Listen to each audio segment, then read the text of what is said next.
BNP chairperson ও সাবেক প্রধানমন্ত্রী বেগম খালেদা জিয়ার শারীরিক অবস্থা আগের চেয়ে অনেকটাই ভালো, এমন তথ্য জানিয়েছেন তার ব্যক্তিগত চিকিৎসক ও বিএনপির স্থায়ী কমিটির সদস্য ডাক্তার এম.জেড. জাহিদ হোসেন। সোমবার লন্ডনে এক ব্রিফিংয়ে এ তথ্য জানান তিনি। ডক্টর জাহিদ জানান, খালেদা জিয়া যে খুব দ্রুত সুস্থ হয়ে উঠছেন এমনটা তিনি বলবেন না, তবে যে কোনো সময়ের তুলনায় খালেদা জিয়া অনেকটা সুস্থ রয়েছেন। খুব শিগগিরই চিকিৎসকদের সম্মতি পেলে তিনি দেশে ফিরবেন। গত 18 বছর ধরে প্রতিহিংসামূলক মিথ্যা মামলার জালে বন্দী করে রাখা হয়েছিল বিএনপি চেয়ারপারসন ও সাবেক প্রধানমন্ত্রী খালেদা জিয়াকে। সেনা নিয়ন্ত্রিত 111 সরকার তাকে রাজনীতি থেকে দূরে সরিয়ে দিতে 13টি প্রশ্নবিদ্ধ মামলা করে। এরপর শেখ হাসিনা ক্ষমতায় বসে গত 1.5 দশকে আরও 24টি মামলা করে।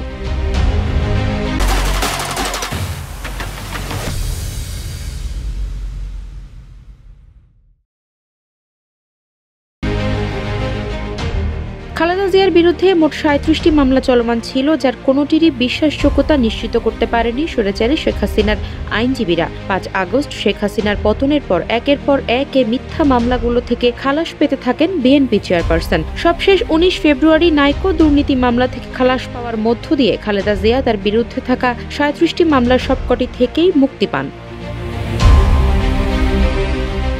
এদিকে বিএনপি চেয়ারপারসন খালেদা জিয়ার প্রতি অবিচার হয়েছে এমন প্রশ্ন ওঠায় বিচার বিভাগের দায় নির্ধারণে কোন প্রক্রিয়ায় খালেদা জিয়া সহ বাকিদের ক্ষতিপূরণ দেওয়া যায় আইনজীবীদের কাছে তা জানতে চেয়েছেন প্রধান বিচারপতি।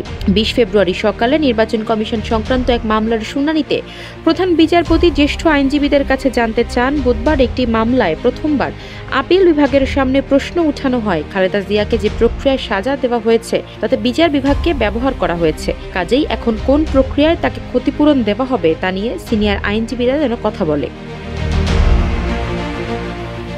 পরে জ্যেষ্ঠ আইনজীবী প্রবীর নিয়োগী আপিল বিভাগকে জানান, সর্বোচ্চ আদালত চাইলে এই ক্ষতিপূরণ নির্ধারণ করতে পারেন, সেভাবে নির্ধারিত হোক খালেদা জিয়া সহ অন্যদের ক্ষতিপূরণের মাত্রা। খালেদা জিয়া বর্তমানে চিকিৎসার জন্য লন্ডনে রয়েছেন, আর জানুয়ারি খালেদা জিয়া উন্নত চিকিৎসার জন্য লন্ডন যান। সেখানেই লন্ডনের হিথ্রো বিমানবন্দর থেকে সরাসরি তাকে তার ক্লিনিকে নিয়ে সেখানে ভর্তি করা হয়। প্রায় 17 দিন হাসপাতালে থাকার পর খালেদা জিয়াকে জানুয়ারির শেষ দিকে তার ছেলে তারেক রহমানের বাসায় নেওয়া হয়েছে। 79 বছর বয়সী খালেদা জিয়া দীর্ঘদিন ধরে liver cirrhosis, kidney, heart, diabetes, arthritis সহ শারীরিক নানা অসুস্থতায় ভুগছেন। আফসারা নাজ, নিউজ ডেস্ক, ইত্তেফাক।